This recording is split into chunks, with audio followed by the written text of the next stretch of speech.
এনসিপির মুখ্য সমন্বয়ক নাসির উদ্দিন পাটোয়ারীর সাম্প্রতিক বক্তব্যকে কেন্দ্র করে নারায়ণগঞ্জে উত্তপ্ত রাজনৈতিক পরিস্থিতির সৃষ্টি হয়েছে। তার বক্তব্যের প্রতিবাদে বিক্ষোভ মিছিল ও সমাবেশ করেছে মহানগর বিএনপি। সমাবেশে দলটির নেতারা বিএনপির ভারপ্রাপ্ত চেয়ারম্যান তারেক রহমান সহ বিভিন্ন রাজনৈতিক নেতার বিরুদ্ধে করা পাটোয়ারীর অশালীন ও অবমাননাকর মন্তব্যের তীব্র নিন্দা জানান। পাশাপাশি তাকে নারায়ণগঞ্জে অবাঞ্ছিত ঘোষণা করে ভবিষ্যতে জেলা এলে প্রতিহত করার হুঁশিয়ারি দেন।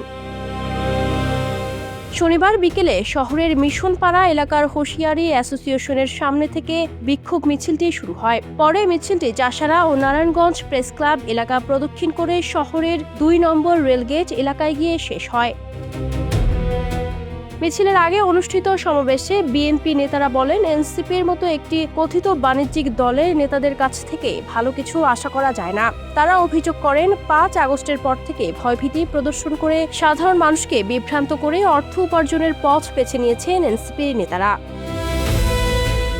নাসির উদ্দিন পাটোয়ারীকে উদ্দেশ্য করে বক্তারা বলেন, শেখ হাসিনার নেতৃত্বাধীন সরকারের বিরুদ্ধে দীর্ঘ ১৭ বছর রাজপথে আন্দোলন সংগ্রাম করেছে বিএনপি। মিথ্যাচার ও কটূক্তির মাধ্যমে তারেক রহমান কিংবা বিএনপির ভাবমূর্তি ক্ষুণ্ণ করা যাবে না। নাসির উদ্দিন পাটোয়ারীকে নারায়ণগঞ্জে অবাঞ্ছিত ঘোষণা করা হলো। ভবিষ্যতে তিনি নারায়ণগঞ্জে এলে তাকে কঠোরভাবে প্রতিহত করা হবে।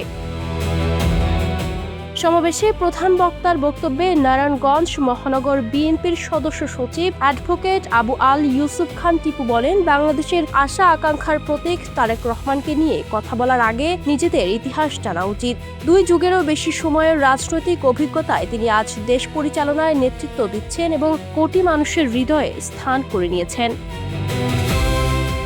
এনসিপি নেতাদের উদ্দেশ্যে তিনি আরও বলেন, চাঁদাবাজি ও নাটকের রাজনীতি পরিহার করে নিজেদের সীমার মধ্যে থাকুন। তারেক রহমানকে নিয়ে অশালীন মন্তব্য বন্ধ না করলে দেশের সাধারণ মানুষই এর দাঁতভাঙা জবাব দেবে। Desk report, campus Times.